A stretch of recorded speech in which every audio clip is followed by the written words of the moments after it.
contentos que llegó este día. Hace mucho que estamos planeando esta actividad.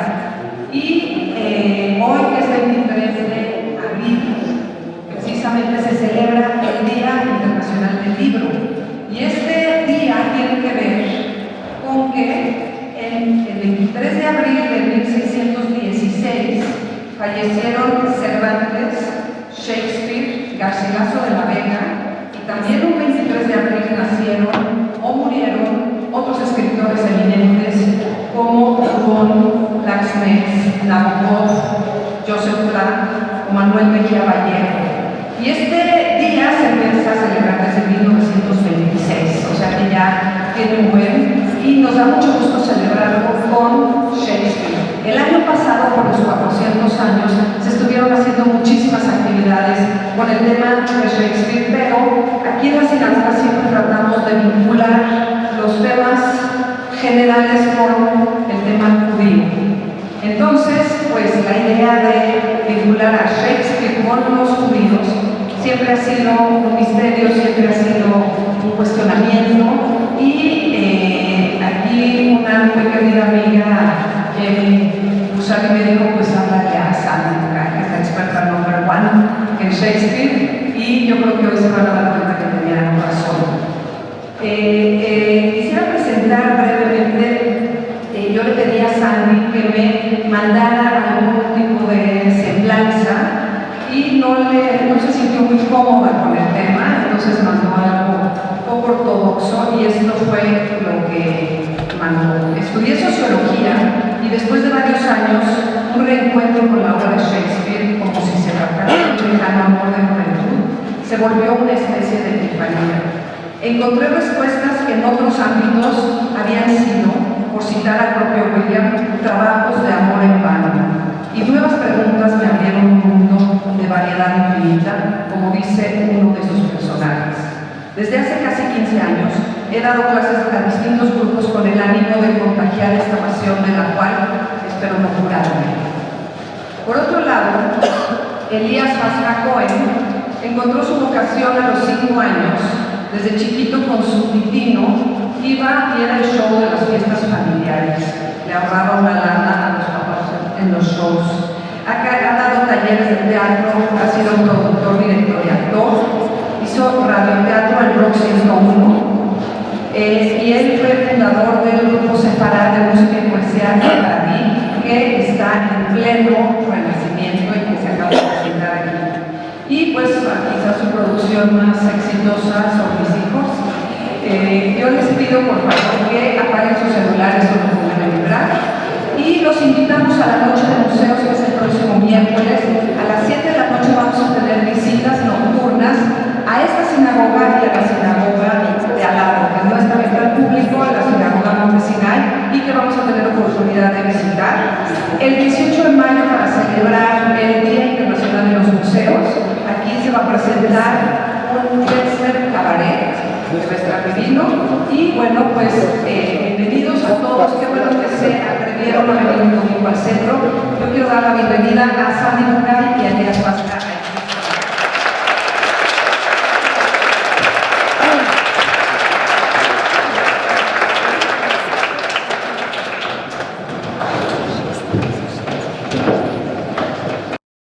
Bueno, esto es nada más para que vea lo que se...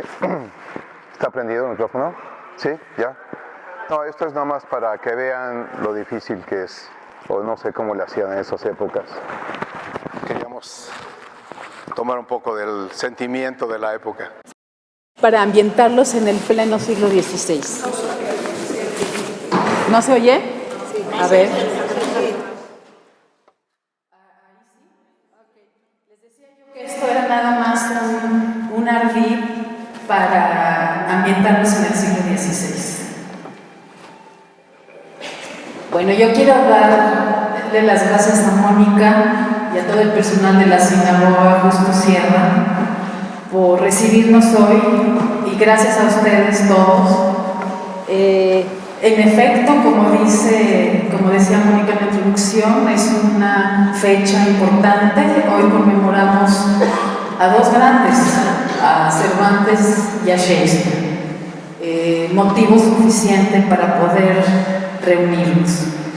Pero además tenemos la buena fortuna de aprovechar esta ocasión para prolongar cierta efervescencia que se ha venido dando desde más o menos el año 2012, cuando se celebraron las Olimpiadas en Londres y como parte de la Olimpiada Cultural, evidentemente Shakespeare fue el centro de toda la atención. En ese año, en el lapso breve que duran las Olimpiadas, se montaron por primera vez en muchísimo tiempo las 38 obras de Shakespeare, cada una representada por un país invitado en su propio idioma. Después del 2012, en el 2014, celebramos los 450 años del nacimiento de Shakespeare y en el 2016, apenas el año pasado, culminamos con los 400 años de su muerte, puesto que él vivió 52 años. Entonces, para los que somos adictos de Shakespeare, resultaba un poco preocupante qué es lo que iba a pasar después de tanta fiesta. Y pues para combatir el Sunday Blues que esto podría provocar, es porque aprovechamos esta ocasión para seguir hablando de Shakespeare. Así que, bienvenidos todos. Otro inglés, otro gran inglés, grande en su ámbito, Winston Churchill, dijo alguna vez,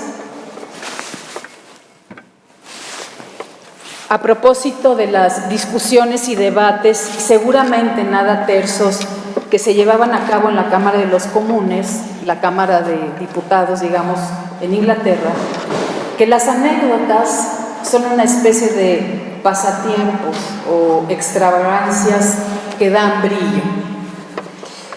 Tomando el comentario como una idea sugerente, permítanme entonces comenzar esta plática con una anécdota. En 1993, el abogado judío inglés Anthony Julius recibió una llamada del Palacio de Kensington. Era de parte de Lady Diana, quien le solicitó una cita para revisar la propuesta de divorcio del príncipe Carlos. Julius, un tanto titubeante, le dijo que su área de competencia era otra, que ese sería su primer caso de divorcio. A lo cual la princesa le respondió que no se preocupara, que para ella también era su primer divorcio. Transcurrido el proceso de separación entre Diana y Carlos, entre Diana y su abogado se forjó una relación de cercanía que eventualmente habría de culminar en que Julius fungiera como uno de los fundadores y el primer presidente del Fondo para la Memoria de Diana, princesa de Gales, que por cierto este año se cumplen ya 20 años desde que murió.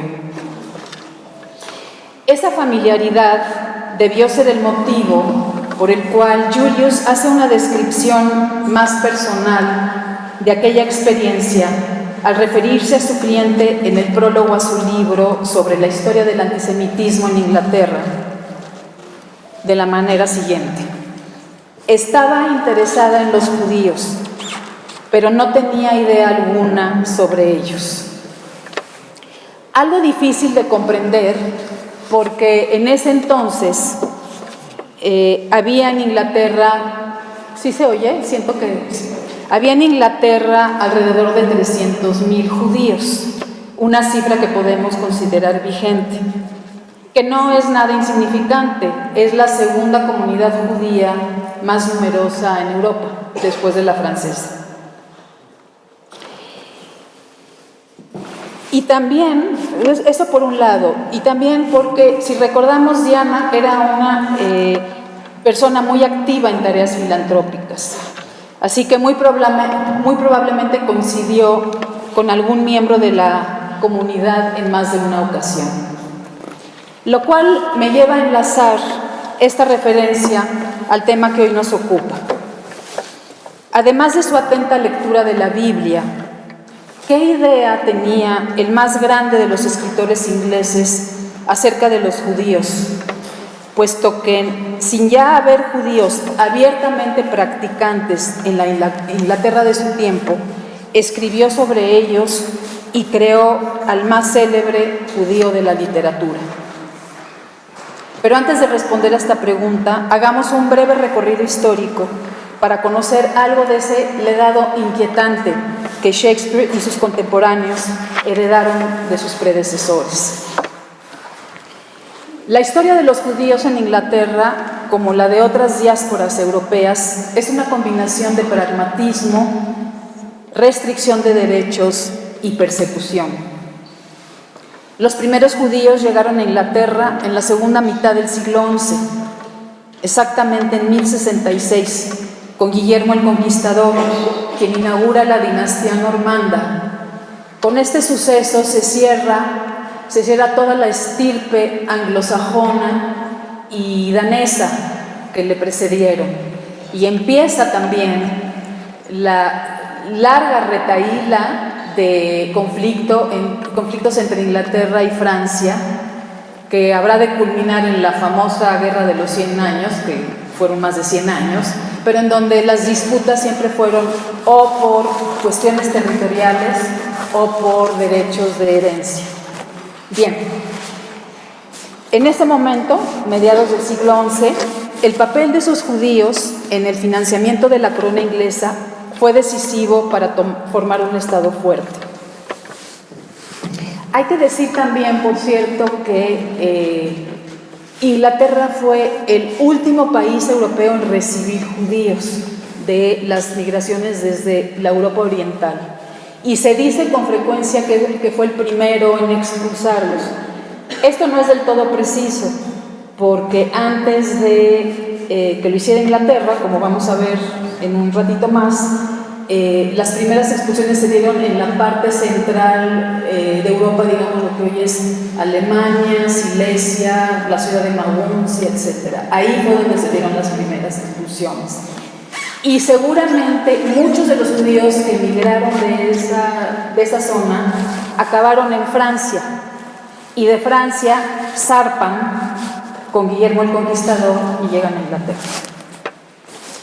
Estos judíos, entonces, también destacaron en el desempeño de tareas educativas, desde oficios y manufacturas de diversa índole, en actividades comerciales y por solicitud de algunos jerarcas de la Iglesia en la traducción de textos bíblicos. Actualmente se aloja en la Universidad de Oxford la colección más importante de manuscritos anglojudíos en el mundo, entre los que podemos contar los comentarios de Rashi, el célebre comentarista del Antiguo Testamento y del Talmud, y el que quizás sea el libro de rezos ashkenazí, es decir, de la Europa oriental, más antiguo, uno y otro traducidos por estos primeros inmigrantes. Si alguno de ustedes o de sus cercanos tienen la oportunidad de viajar a la ciudad de Washington esta semana, que es hasta el día 30, por cierto, ahorita se exhiben estas joyas en la famosa Folger Shakespeare Library. Además de Londres, se establecieron en varias ciudades tales como Oxford, Canterbury, York, Bristol, Lincoln y Norwich. Hasta fines del siglo XII gozaban de la protección del rey de acuerdo a un esquema de vasallaje o servidumbre. Los judíos eran propiedad del rey, lo cual les permitía contar con cierta seguridad, aunque relativa, pues quedaban a merced de los caprichos del monarca, de la nobleza y de la jerarquía religiosa. Las cosas empezaron a deteriorarse en el siglo XII debido a la imposición de recaudaciones adicionales a los impuestos vigentes, a la proliferación de un sentimiento antijudío a raíz de las cruzadas y al primer libelo de sangre. Recordemos que libelo, que es una difamación, esta en particular se basa en la falsa creencia de que para ciertos propósitos rituales, especialmente para la elaboración del pasásimo que se come en la Pascua, los judíos mataban cristianos para obtener su sangre. Así pues, en 1144, en la ciudad de Norwich, famosa no solamente por lo que van a escuchar a continuación, sino porque es el primer productor de mostaza en Inglaterra, apareció el cuerpo de William, un niño de 12 años. El sacerdote, que era tío de este muchacho, acusó a los judíos de haber cometido el asesinato, alegando que tenía claras señales de que había sido crucificado. Esta es una acusación recurrente, la supuesta crucificación de niños cristianos por parte de judíos. Pero las versiones diferían. El sacerdote exigió que se juzgara a los inculpados por medio de una ordalía, es decir, por un juicio de Dios, ya fuera por inmersión en agua o por el tacto de brasas ardientes. El juicio finalmente se suspendió, pero los ánimos entre la población no se sofocaron. Pocos años después, el asesinato de Eleazar, un judío de la localidad a quien un noble debía dinero, fue la clara represalia de una población descontenta.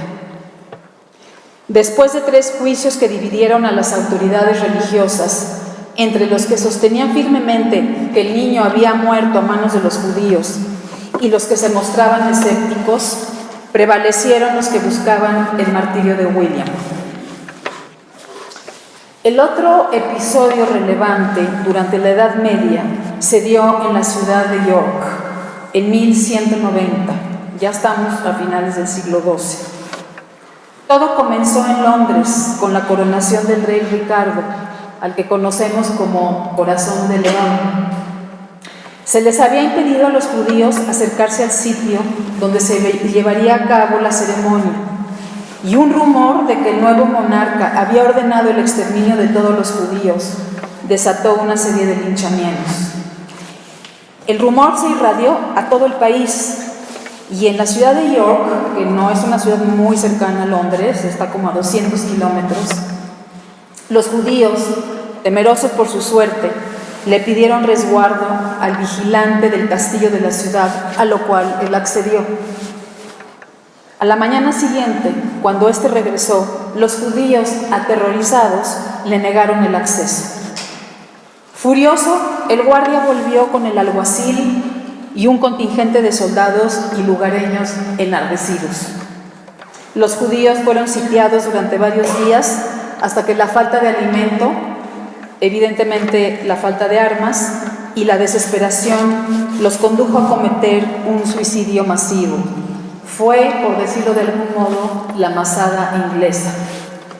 Este episodio tuvo tal impacto que fue el punto de partida para que años después, siglo XX, es del siglo XX, el escritor judío francés André Schwarzbart escribiera El último de los justos, del cual entiendo que se hizo luego una película.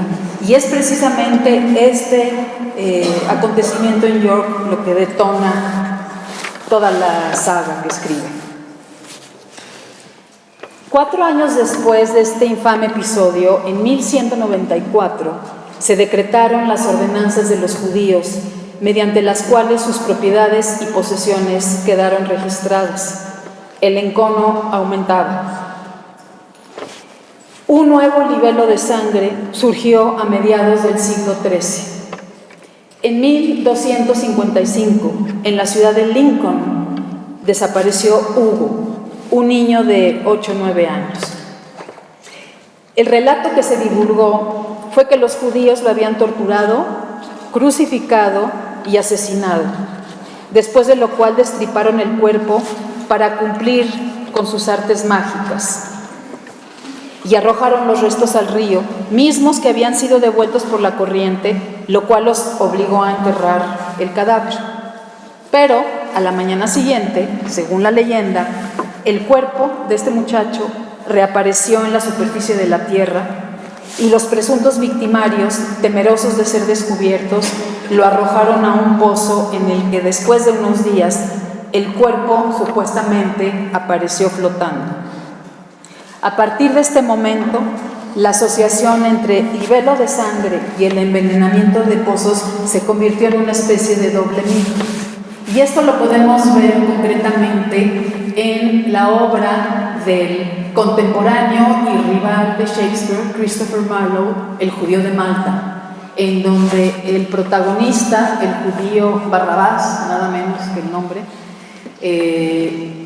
acaba envenenando a todo un convento de monjas. Y de aquí viene toda esta idea. Pero por seguir con este escabroso relato, el cuerpo realmente apareció casi un mes después cerca de la casa de un judío que se vio obligado a confesar e incriminar a sus correligionarios. El caso, es muy importante subrayar esto, concluyó con la primera ejecución que un monarca llevó a cabo por asesinato ritual. El impacto se dejó sentir tiempo después en una balada popular, Ser Hugo o la hija del judío. La variante, ¿por qué la hija del judío? La variante en el relato fue la introducción en la historia de una niña judía que engaña a quien sería una víctima. Supuestamente este niño Hugo está jugando a la pelota fuera de la casa del judío, donde vive esta niña también. Y la pelota rompe un vidrio, va a dar a la casa y la niña, para devolvérsela, lo engaña diciéndole que le va a dar nada menos que una manzana. Y lo hace entrar a su casa y en realidad lo que sucede ahí es que lo mata, lo abre y lo destripa. Sí, esta difamación también fue motivo de inspiración para que Geoffrey Chaucer, el poeta más famoso del medievo y autor de los cuentos de Canterbury, la incorporara en una de sus historias, que es el cuento de la priora. Les leo un fragmento. Aquí habla una monja, la priora, y dice: como ya se ha dicho, este niño iba siempre cantando alegremente. Como ya se ha dicho, este niño iba siempre cantando alegremente Alma de Rentons, cuando al ir o venir atravesaba el gueto, pues la dulzura de la Madre de Jesucristo había traspasado tanto su corazón que no podía contener las alabanzas en su honor mientras iba de camino. Pero nuestro primer enemigo, la serpiente de Satanás, que ha construido su nido de avispas en el corazón de cada judío, se encolerizó y gritó: «Oh pueblo judío, ¿os parece bien que un muchacho como este debe andar por donde le plazca, mostrando su desprecio al cantar canciones que insultan vuestra fe?» Desde entonces, los judíos comenzaron a conspirar para mandar al niño fuera de este mundo. Para ello contrataron a un asesino, un hombre que tenía un escondite secreto en una callejuela. Cuando el muchachito pasó, este infame judío le agarró con fuerza, le cortó el cuello y lo arrojó dentro de un pozo seco. Sí, lo echó en un pozo negro en el que los judíos vacían sus intestinos. Pero, ¿de qué puede aprovecharos vuestra malicia, oh condenada raza de nuevos Herodes? El crimen se descubrirá, esto es cierto, y precisamente en el lugar que servirá para aumentar la gloria de Dios. La sangre clama contra vuestro crimen, contra vuestro perverso crimen. El efecto de este libelo fue tan pernicioso que incluso llega al siglo XX. A principios del siglo pasado, un escritor de la localidad distribuyó un folleto en el que identificaba el lugar donde presuntamente se había llevado a cabo el asesinato del tal Hugo y el pozo donde se había arrojado el cuerpo. Tiempo después, los habitantes del lugar se reunieron y decidieron derribar la casa, pero preservar el pozo. Sin embargo, no pasó mucho tiempo para que uno de los hombres de Lincoln confesara que él mismo había perforado el pozo apenas unos días antes. Vamos a detenernos un momentito para escuchar esa balada que, por cierto, ahora con las redes sociales la pueden encontrar en YouTube sin ningún problema. La balada de Sir Hugh o la hija del judío.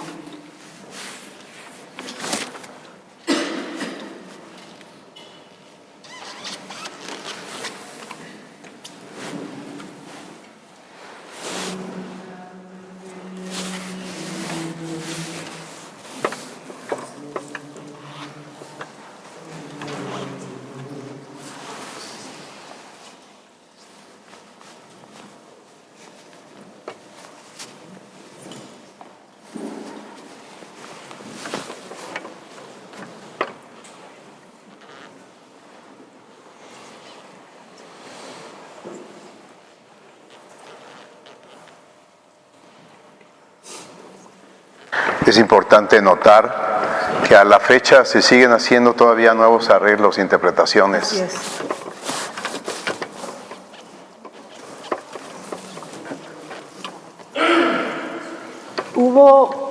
Vale la pena mientras acomodamos el sonido, hubo también una iniciativa hasta en 1959 en la Catedral de Lincoln, 1959, estamos hablando de hace ratito, cuando se decidió retirar una placa conmemorativa de este incidente de Hugo de Lincoln.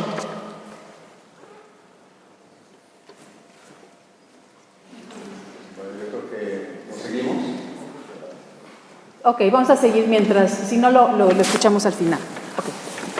La situación empeoró para los judíos cuando Eduardo I, hijo de Enrique III, el monarca que mató a los inculpados en Lincoln, promulgó en 1275 el Estatuto de la Judería, según el cual los préstamos e hipotecas se volvieron actividades ilegales. Además, se cobraría un impuesto anual a todo judío desde los 12 años y se les obligaría a portar una insignia amarilla. Esto de la insignia no fue algo original, venía desde por lo menos 60 años antes, cuando en uno de los concilios de Letrán, porque hubieron varios, estos concilios organizados por la Iglesia. Pues vamos a oírla y ahorita continuamos.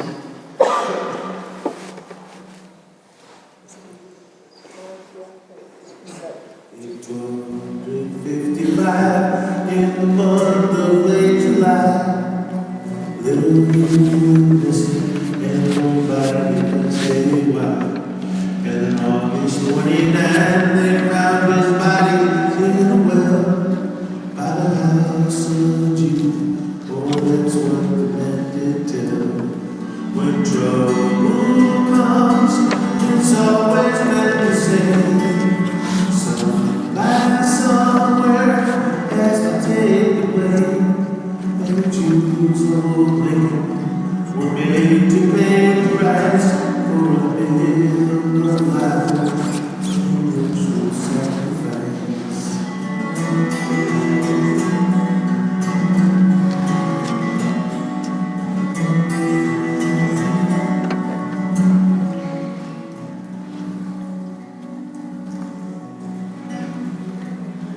They found a man named Chapin, he had missed another Jew.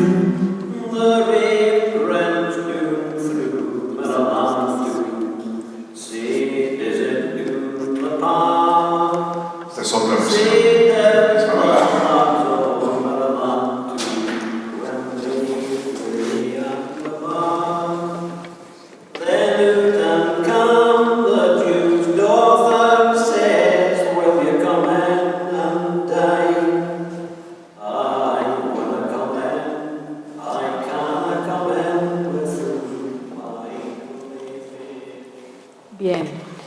Les decía entonces que esto de la insignia que la obligación a portar la insignia y amarilla, lo cual evidentemente nos remite a la Segunda Guerra Mundial, no fue original. Ya tenía bastantes años desde que la Iglesia Católica había decretado que todos los judíos debían portar una insignia distintiva, por lo menos desde el concilio de Letrán IV, que se celebró en 1215, y es una fecha importante porque, curiosamente, 1215 es cuando Inglaterra firma su Carta Magna, que se supone que es el antecedente de todas las constituciones modernas.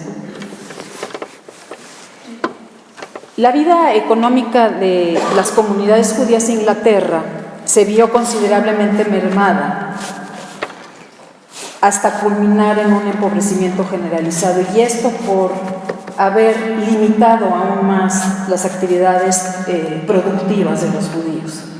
Se sumó el hecho de que para entonces habían sido desplazados como prestamistas por sus pares italianos. Los ingleses ya no necesitaban a los judíos para financiar sus proyectos. 3 años después, entre 1278 y 1279, hubo una serie de persecuciones por el delito de falsificación y recorte y fresado de monedas. En esta transgresión estuvieron involucrados judíos, sí, pero también cristianos, y lo que hacían era cortar la moneda para obtener el metal, o fresarla, es decir, tallar sus bordes, y con esto provocaron una terrible devaluación. Pero lo que hay que destacar en este sentido es que la mitad de los varones judíos de todo el país fue asesinada. Fue la mayor masacre de judíos en la historia de Inglaterra. A esto le siguieron una serie de expulsiones locales después de una petición de emigración al rey que les fue rechazada, el rey Eduardo I. Adicionalmente, la presión de varios nobles endeudados con acreedores judíos, la insidiosa predicación de algunas órdenes religiosas, particularmente los franciscanos y dominicos, y la animosidad colectiva por la resistencia de los judíos a la conversión forzada contribuyeron a la exacerbación de las hostilidades. Pero lo que detonó la expulsión definitiva fue la resolución a la que llegó Eduardo I con el Parlamento después de 4 meses de negociaciones. A raíz de la insostenible situación financiera del país, a cambio de elevar impuestos, el rey tendría que expulsar a todos los judíos. Así fue como el 18 de julio de 1290, 9 de Av en el calendario hebreo, fecha en la que se conmemora una serie de desastres en la historia judía, es decir, 2 siglos antes, casi al segundo, de la expulsión de los judíos de España, Eduardo I proclamó el edicto de expulsión de los aproximadamente 2.000 o 2.500 judíos que aún permanecían en Inglaterra. ¿Qué sucedió en el lapso que va desde la fecha de expulsión hasta mediados del siglo XVI, cuando nace Shakespeare, un poco más de 300 años después? Porque aunque los judíos fueron readmitidos oficialmente en 1655 bajo el gobierno de Oliver Cromwell, esto es casi 40 años después de la muerte de Shakespeare, recordemos que muere en el 1616, lo cierto es que empezaron a regresar a Inglaterra casi inmediatamente después de la expulsión y en mayores cantidades durante los años de la dinastía Tudor. Sabemos, por ejemplo, que previamente a la separación de su primera esposa, Catalina de Aragón, Enrique VIII solicitó el consejo de un grupo de judíos, entre los que se contaba el veneciano Marco Rafael. La propia reina, Catalina, y su hija, la que pasaría a la historia como Bloody Mary, fueron madrinas de bautismo de 2 judías. Shakespeare vive, no lo olvidemos, durante la monarquía de la hija de Enrique VIII, Isabel I, la última Tudor, y de Jacobo I, quien inaugura la dinastía de los Estuardo. Pero más allá del dato histórico, que es irrelevante, lo que es importante subrayar es que es un periodo de muchas convulsiones religiosas. Enrique VIII, recordemos, rompe con la Iglesia Católica, funda la Iglesia Anglicana, de la cual él es jefe, y una vez que muere su hijo Eduardo VI, vivió muy poco tiempo y reinó muy poco tiempo, unos 5 años, murió muy joven, exacerbó las medidas de su padre.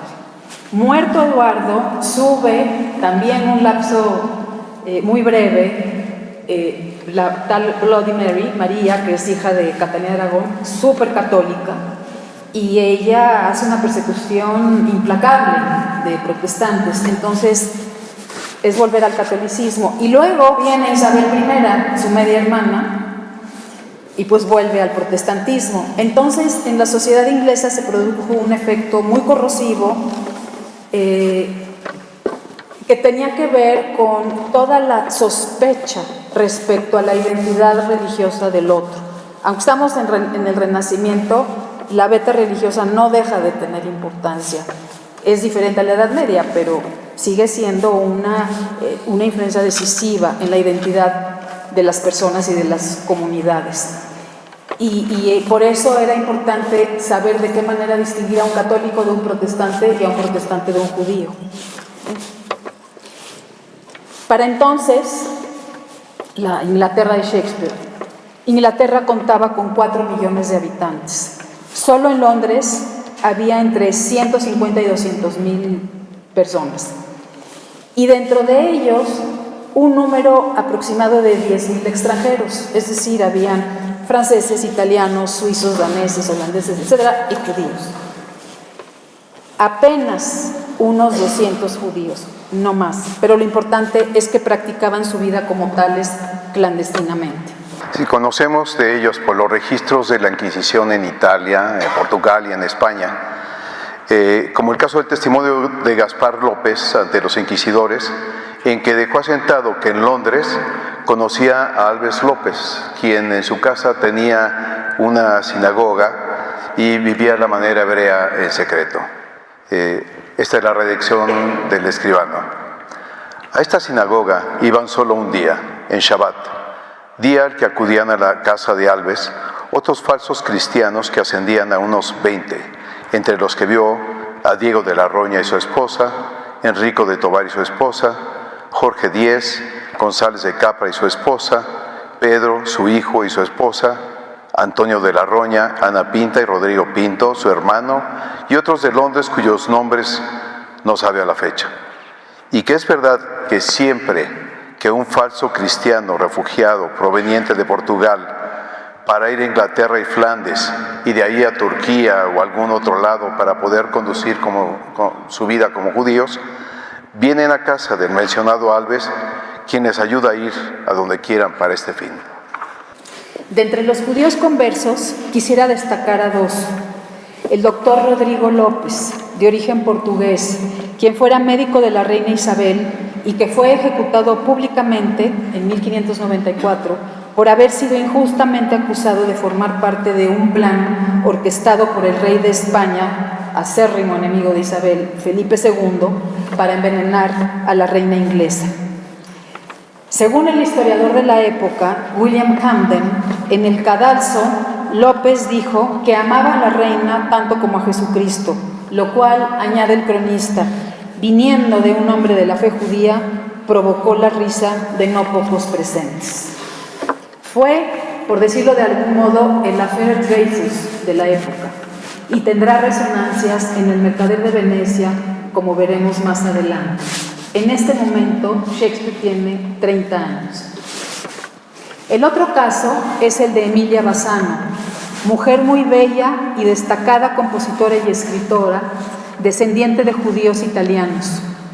Fue hija ilegítima de un músico italiano de la corte de Isabel I y amante del mecenas de la compañía teatral de Shakespeare, por lo que es probable que a través de él o incluso de su propio esposo, de Emilia, otro músico de la corte, hubiese conocido a Shakespeare. Hay que recordar que Shakespeare y sus contemporáneos fue una enorme proliferación de dramaturgos. Formaban compañías teatrales y su sobrevivencia dependía, uno, de las representaciones en el famoso Globe, en el caso de Shakespeare predominantemente, pero había una gran variedad de teatros en la época isabelina.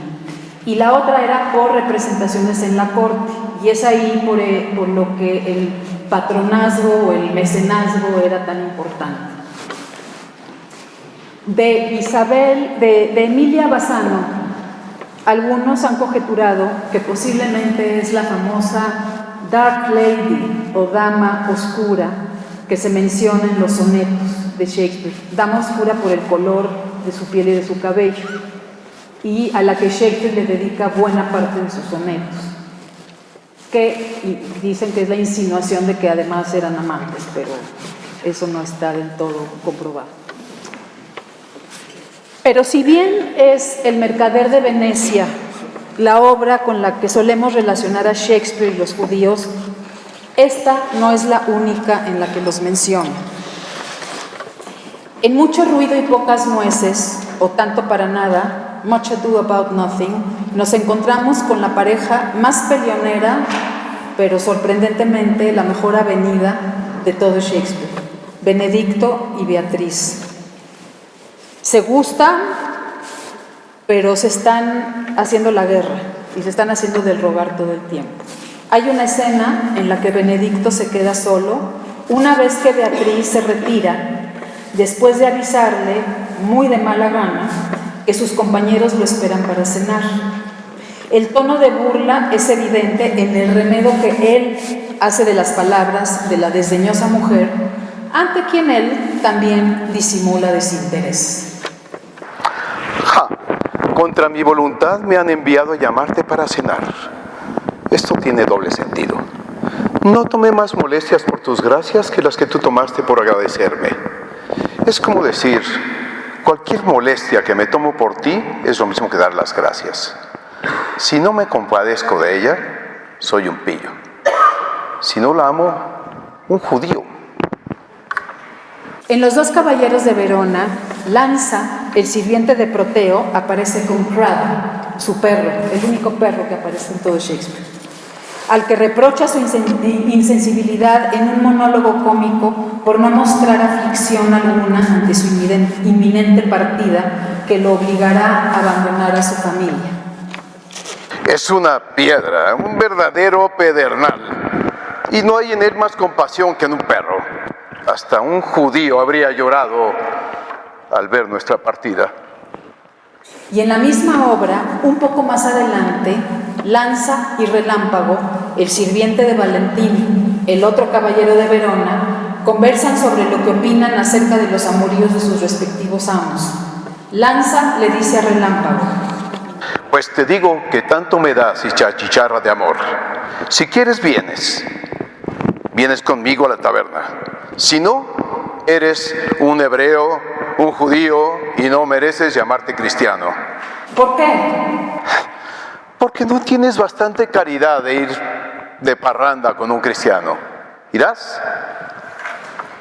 En Ricardo II, las últimas palabras de Juan de Gante son un elogio a Inglaterra. El moribundo anciano le recrimina a su sobrino, el rey Ricardo, el desgobierno que desembocará en la ruina de su país. Judea es el término que las traducciones le han dado a Jewry, denominación que también aparece en otras obras como Antonio y Cleopatra, Enrique V y Las alegres comadres de Windsor. Escuchemos a Juan de Gante, el conde de Lancaster. Este lugar bendito, reino y patria nuestra, matriz fecunda y de madre de reyes poderosos por su origen, temibles por su temple, famosos por los servicios que en tan lejanas tierras prestaron a la fe y a la caballería, como es el sepulcro que en la terca Judea guardó al Redentor del mundo, al Hijo de María. En la primera parte de Enrique IV, el inmenso Falstaff miente descaradamente, como es su costumbre, ante sus amigos y el príncipe Hal, sobre su supuesto triunfo en el atraco de la madrugada, cuando en realidad fueron el propio príncipe y su cómplice, embosados, quienes los despojaron del dinero que habían robado.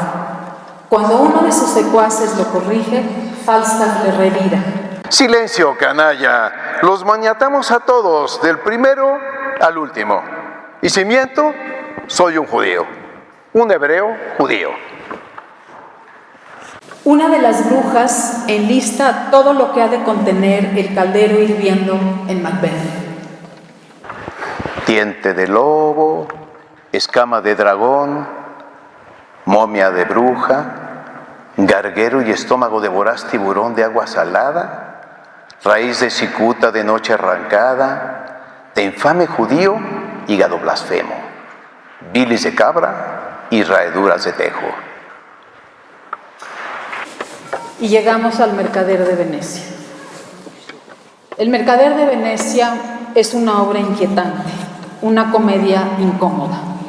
Según algunos, después de Hamlet, es la más frecuentemente llevada a los escenarios. Los temas que aborda son hoy tan vigentes como cuando fue escrita. Los inflexibles tratos en el mundo de los negocios, las dificultades del amor y los conflictos religiosos. Para Shakespeare, Venecia, por la que los ingleses sentían una particular admiración, tanto por su riqueza artística como por la dinámica actividad comercial y financiera, acaba siendo un eficaz reemplazo de Londres. Cuenta la historia de Antonio, el mercader que da el título a la obra, quien en un acto de generosidad hacia su amigo Bassanio pone en riesgo su vida al fallar en el pago de la fianza que contrajo con Shylock, el judío prestamista y uno de los personajes más complejos y fascinantes del repertorio shakespeariano. El nombre Shylock quizá proviene de la palabra hebrea shalach, que significa cormorán, una especie de cuervo que se alimenta de sus presas marinas y que también quiere decir glotón o persona avara.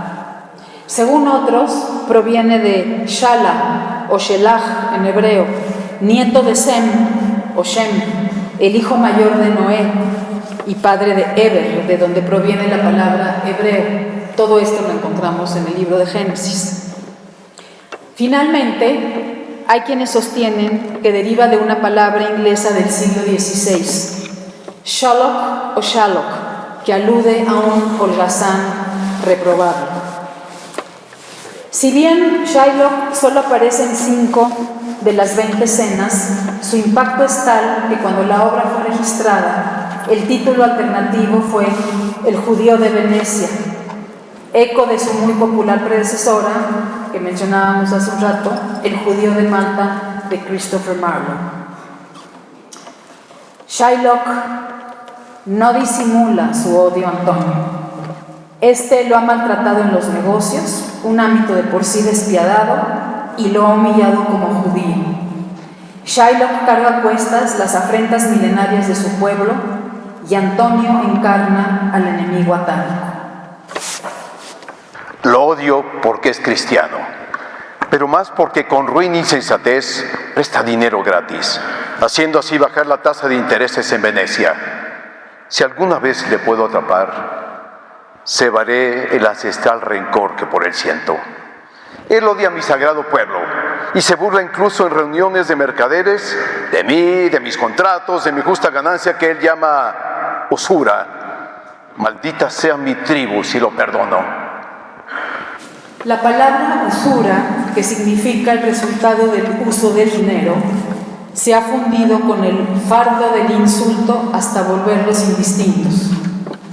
No hay que olvidar que a pesar de las prohibiciones religiosas en la Edad Media, los principales banqueros de la nobleza eran las distintas órdenes que surgieron durante las cruzadas, como los caballeros hospitalarios y los templarios, y que cobraban entre el 20 y el 30% de interés. Los cruzados solían firmar un préstamo antes de partir y recibían un documento escrito canjeable por monedas de oro o plata al llegar a la ciudad de Acre o Aco, cerca del puerto de Haifa. Ya en el Renacimiento Inspirado por lo que sucedía en Suiza y Holanda y consciente de que los tiempos de expansión comercial demandaban cambios, Enrique VIII decretó el Acta contra la Usura, que en realidad significó la legalización de los préstamos a un interés del 10%. La gran ironía es que tanto el padre de Shakespeare como él mismo fueron prestamistas. A John Shakespeare lo acusaron un par de veces por violar las leyes al haber cobrado por lo menos el doble de la tasa oficialmente aprobada. De Shakespeare sabemos que la única carta dirigida a él que llega hasta nosotros es la que escribió su vecino en Stratford, Richard Queenie, el 25 de octubre de 1598. La carta está rotulada: a mi querido buen amigo y compatriota señor William Shakespeare, en la que le solicita un préstamo por 30 libras. No era poca cosa. Para ayudarme a salir de todas las deudas que tengo en Londres. Shakespeare nunca recibió la carta porque se encontró entre los papeles de Queen y afortunadamente llega hasta nosotros. Pero volvamos a Venecia. Después de tratar de convencer infructuosamente a Antonio de que el lucro es bendición si no es con robo, Shylock le asesta al cristiano una serie de reproches. Señor Antonio, en más de una ocasión me habréis menospreciado en el Rialto por mis bienes y por mis intereses. Siempre paciente me encogí de hombros, pues el sufrir es marca de mi tribu. Me tratáis de infiel, de perro sanguinario, y en mi gabán hebreo escupís solo porque hago uso de lo mío. Ahora al parecer necesitáis mi ayuda. Vamos a ver. Venís a mí diciendo: Shylock, querríamos dinero. Eso decís después de empapar de saliva mi barba y darme puntapiés como un perro para que no entre en casa. Pedís dinero. ¿Qué debería deciros? Debería ser: ¿tiene un perro dinero? ¿Es posible que un can preste 3,000 ducados? ¿O deberé postrarme con voz de vasallo que contiene el aliento susurraos? Noble señor, el miércoles pasado me escupisteis, tal día me echasteis a patadas, otra vez me tratasteis de perro. Por esas cortesías os tengo que prestar tanto dinero. Inamovible, Antonio le responde: Lo más probable es que vuelva así a tratarte, a escupirte de nuevo, a echarte otra vez. Si prestas el dinero, no lo hagas como amigo, pues cuando la amistad se hizo fértil con el metal estéril del amigo. Antes, préstaselo a tu enemigo, y si no cumple, podrás con mejor cara exigirle la multa. Shylock no pretende cobrarle interés a Antonio. A simple vista parece querer congraciarse con él y dejar atrás las rencillas acumuladas. Os hablo de interés, de amistad, de ganar vuestro aprecio, de olvidar los estigmas con los que me ensuciasteis alguna vez, de suplir lo que os falta sin pedir ni un céntimo de interés por la suma. Y no me oís. Es una oferta buena. O quizá el ofrecimiento que Shylock le hace al mercader es por hacer un chiste, a merry sport en el original, un juego que se tornará funesto. Vayamos al notario y poned vuestro aval a un pagaré sencillo y por hacer un chiste, si no me devolvéis el día preciso y en el lugar preciso la suma o las sumas estipuladas, el desquite ha de ser 1 libra exacta de vuestra blanca carne, que podrá ser cortada de la parte del cuerpo que más me plazca. En este momento no sabemos a qué parte del noble cuerpo de Antonio se refiere Shylock.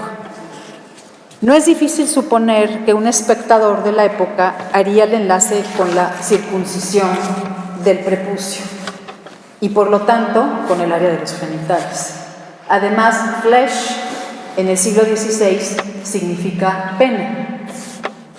Pero lo sabremos hasta la escena del juicio, cuando Shylock se apresta a cortar la libra de carne cerca del corazón de Antonio.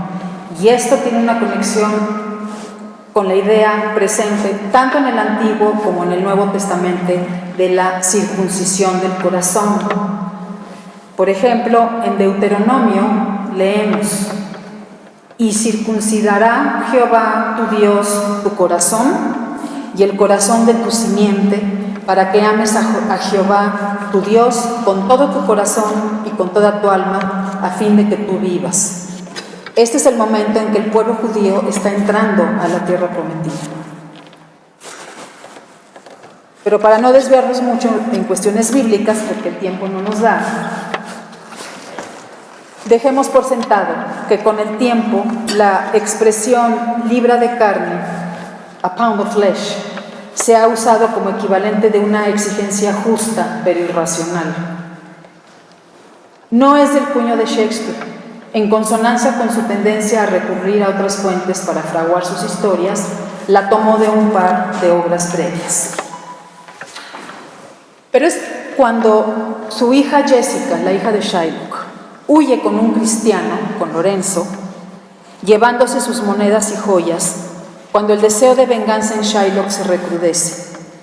Finalmente, siente que tiene a Antonio en sus manos ante las noticias del naufragio de sus embarcaciones. Dada la imposibilidad de pagar la fianza, porque pierde todo, uno de los amigos de Antonio trata de disuadir a Shylock de insistir en su reclamo. Seguro estoy de que no querrá su carne. ¿Qué se puede hacer con eso?, pregunta Salerio, atizando a Shylock. Su respuesta es una de las autodefensas más potentes en todo Shakespeare. ¿Qué se puede hacer con todo eso? Darla de cebo a los peces. Si no sirve de alimento para nada más, al menos alimentará mi venganza. Me ha denigrado y me ha hecho perder $500,000. Se ha reído de mis pérdidas, se ha burlado de mis ganancias, ha despreciado a mi pueblo, ha desbaratado mis negocios, ha enfriado a mis enemigos, ha enardecido a mis enemigos. ¿Y cuál es su motivo? Que soy judío. ¿Qué? ¿No tiene ojos el judío? ¿No tiene el judío manos, órganos, miembros, sentidos, emociones, pasiones? ¿No se alimenta de la misma comida? ¿No se lastima con las mismas armas? ¿No se expone a las mismas enfermedades? ¿No se cura con los mismos remedios? ¿No se calienta con el mismo verano y se enfría con el mismo invierno? Si nos hacéis un corte, no sangramos. Si nos hacéis cosquillas, no reímos. Si nos ponéis veneno, no morimos. Y si nos hacéis un agravio, ¿no habremos de vengarnos? Si somos iguales a vosotros, cristianos, en lo demás, también en eso hemos de parecernos. Si un judío agravia a un cristiano, ¿qué mansedumbre muestra éste? ¡La venganza! Si un cristiano agravia a un judío, ¿cuál tendría que ser su resignación, ejemplo cristiano? ¡La venganza! La infamia que me enseñáis la pondré en ejecución, y mal habrá de irme para que no mejore la instrucción. Un par de escenas después, Shylock hace oídos sordos a los ruegos de Antonio, que ha sido enviado a prisión ante su insolvencia. Quiero mi pagaré. No hables contra él. Hice un juramento. Cobrar el pagaré. Tú me llamaste perro sin motivo, pero ya que soy un perro, alerta a mis colmillos.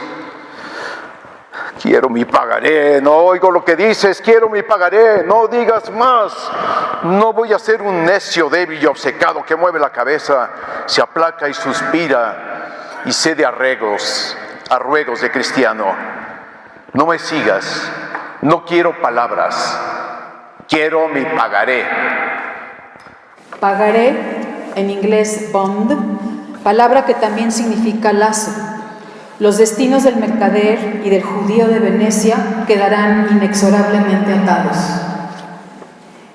En su libro Nostalgia del Absoluto, el gran erudito y crítico literario George Steiner nos advierte: quizá podríamos decir que en toda gran batalla uno empieza a hacerse semejante a su oponente.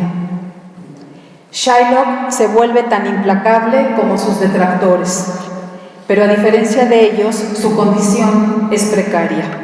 Como judío, es doblemente vulnerable, es extranjero e infiel.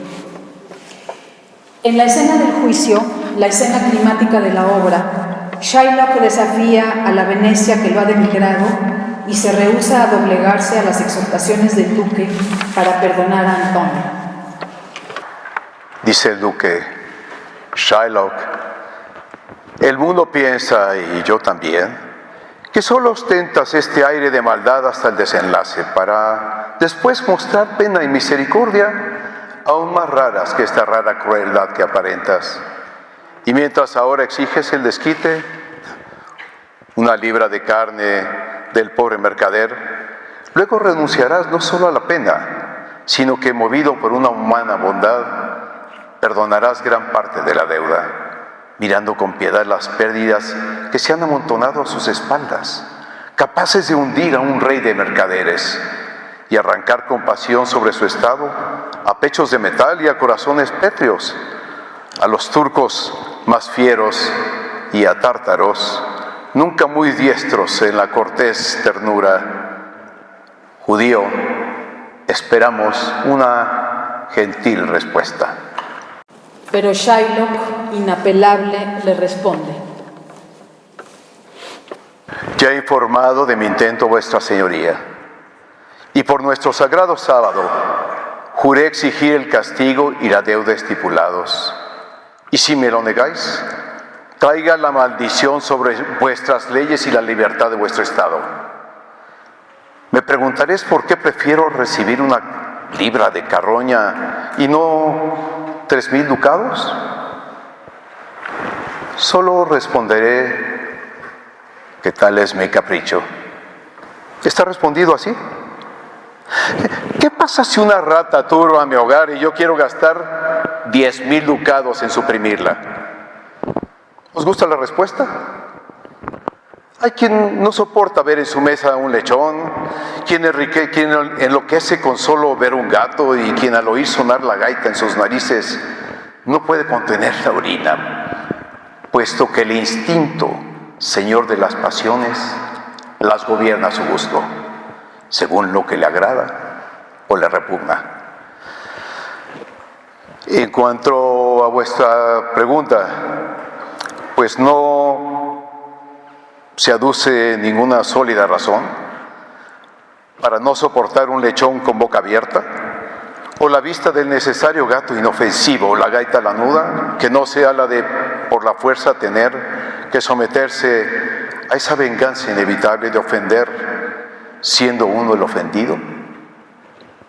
Del mismo modo, no hay razón que no pueda dar, ni quiero darla, si no es mi odio arraigado y el desprecio que siento contra Antonio, que me hace seguir este ruinoso pleito contra él.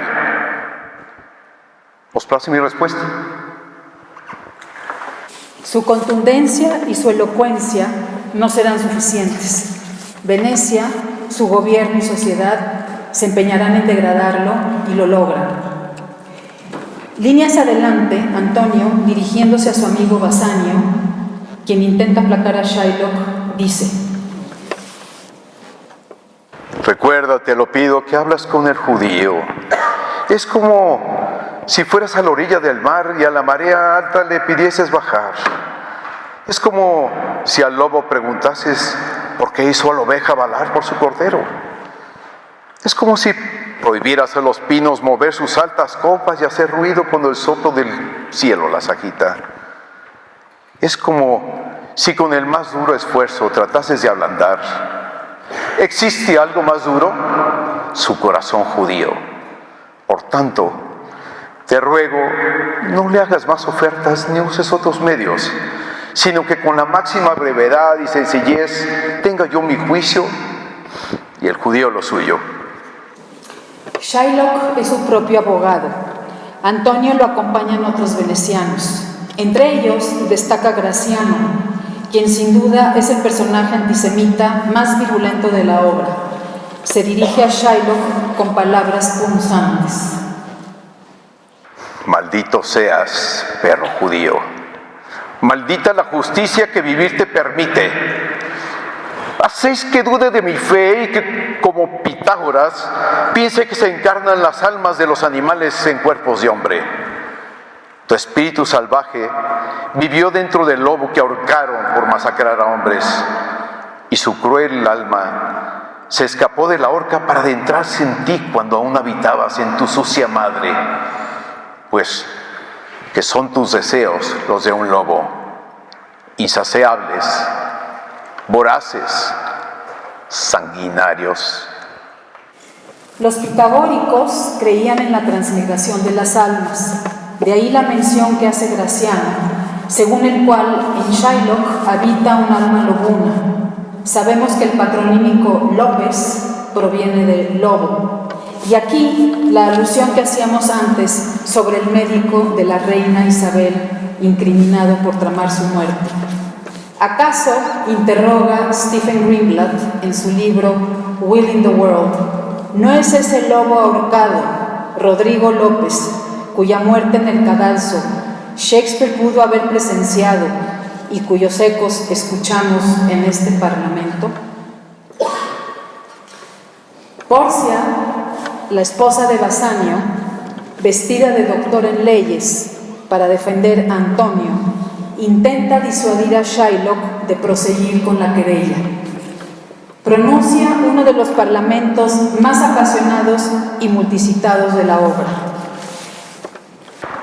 No es la obligación, cualidad de la clemencia, sino que suave lluvia cae del cielo en la tierra a sus pies, bendita por 2 veces, pues bendice a quien la da y a quien recibe.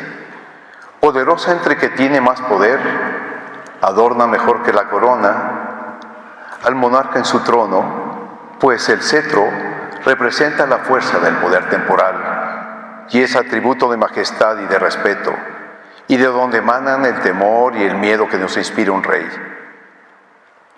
Mas la piedad supera el cetro que domina. En el corazón del rey tiene su trono, atributo es de Dios mismo, y más al suyo se parece el poder terrenal si la piedad modera la justicia. Así pues, hebreo, aunque justicia sea lo que reclamas, considera que a ninguno de nosotros bastaría la justicia para salvarse. Todos te suplicamos la piedad, y es la súplica misma la que nos enseña a practicar clemencia. Si hablo tanto es para mitigar el veredicto de lo que reclamas, mas si persistes, la severa corte de Venecia necesariamente deberá actuar contra este mercader. El problema es que la indulgencia que le piden a Shylock no se la conceden. Porcia se apega a la literalidad del contrato. Sí tiene derecho a una libra de carne, pero no a una sola gota de sangre. La improcedencia de la acción es la derrota de Shylock. Este pretende ajustar cuentas dándose por bien servido con la mera devolución del monto original. Pero es demasiado tarde. Según las leyes de Venecia, por el solo hecho de haber atentado contra la vida de un cristiano, merecen la muerte. Antonio y el duque se ufanan de una compasión que en el fondo es una impostura.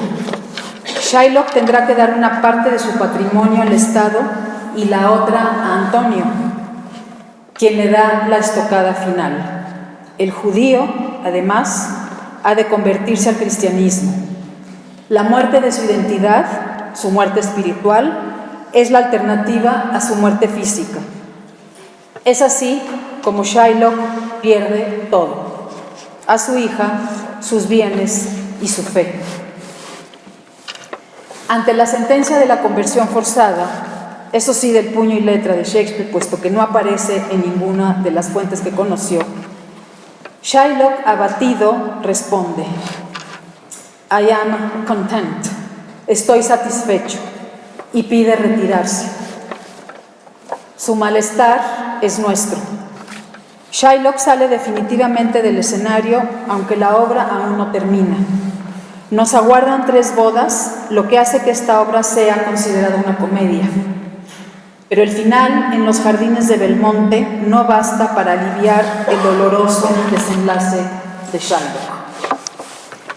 Y la pregunta obligada, ¿es El mercader de Venecia una obra antisemita? Me parece que no. Concuerdo con Michael Kahn, director teatral judío estadounidense, que ha llevado a los escenarios varias obras de Shakespeare, respecto a que el extraordinario Parlamento no tiene ojos el judío, no pudo haber sido escrito por un antisemita. Shakespeare exhibe el antisemitismo del que la Inglaterra isabelina, después de más de 300 años desde la expulsión de sus judíos, no se había podido despojar. Y en esa exposición veo más una denuncia que una glorificación.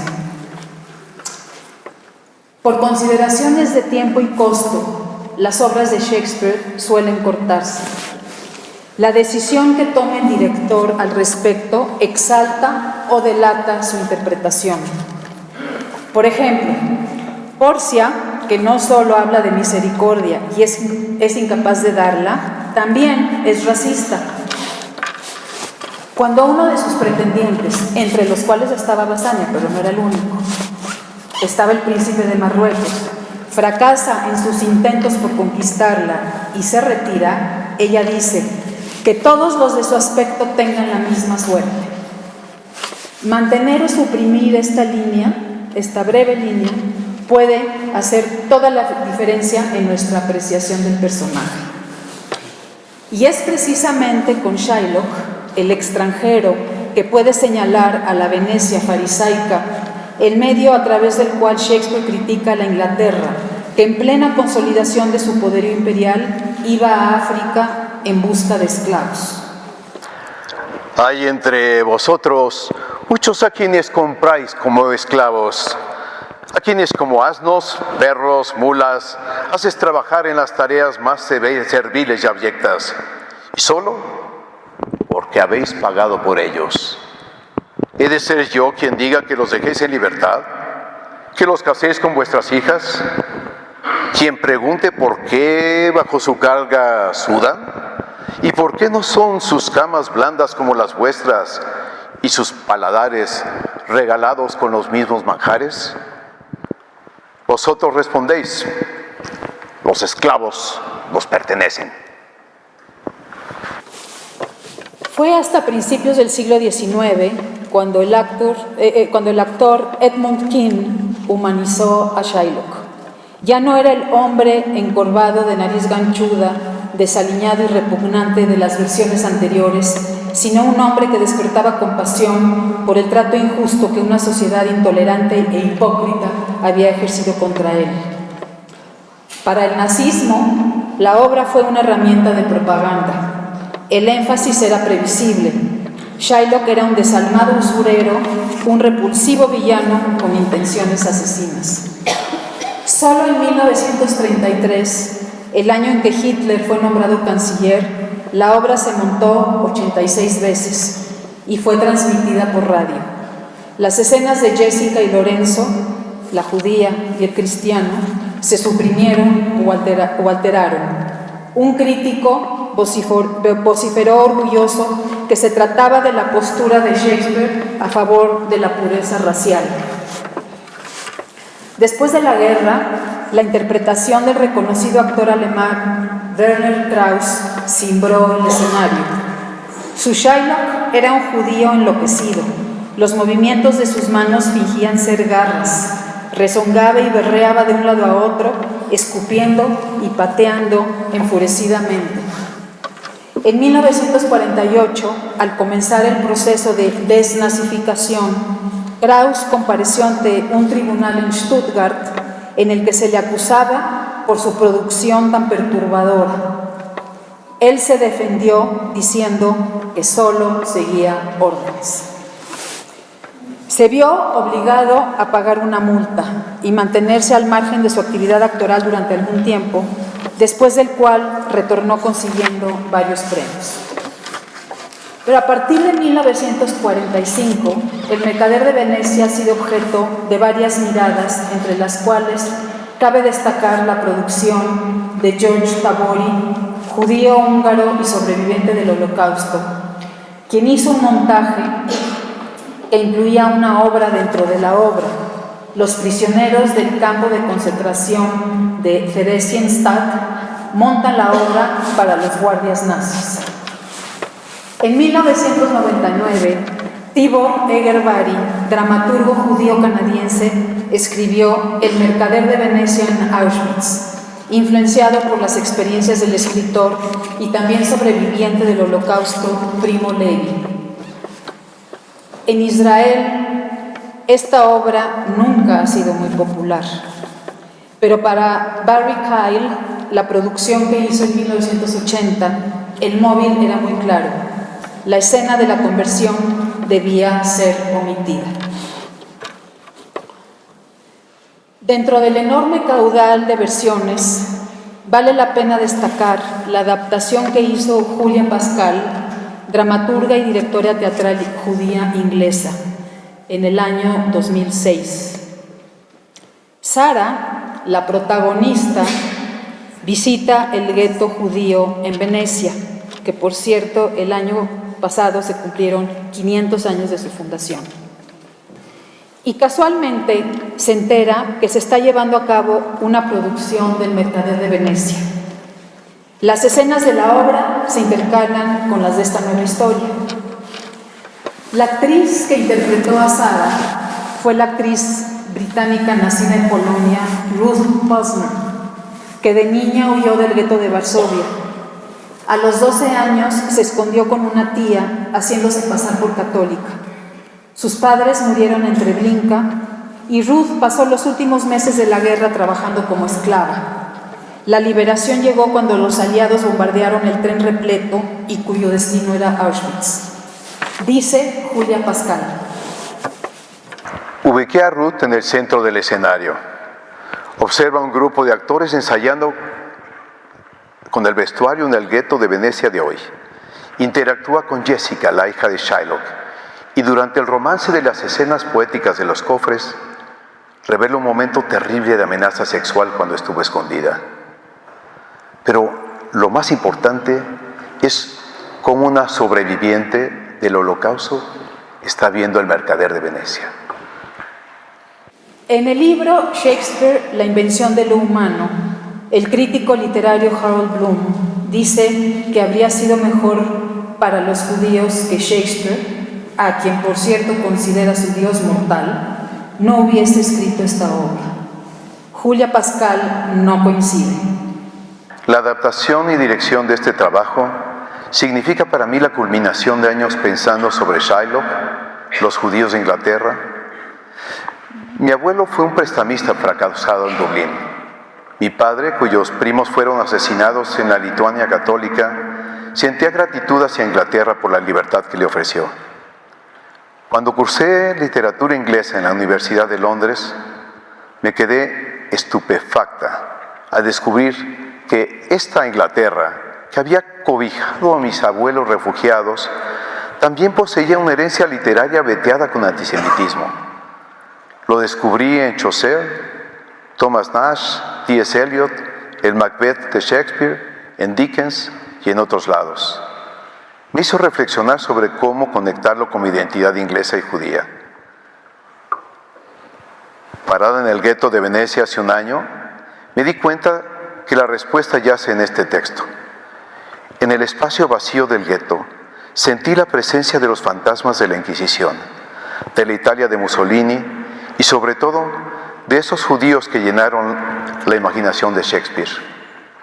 Estar ahí me hizo decidir permitirle a mi cultura judía confrontar a mi cultura inglesa. Cuando Shylock conozca a Sara, sé que el círculo estará completo.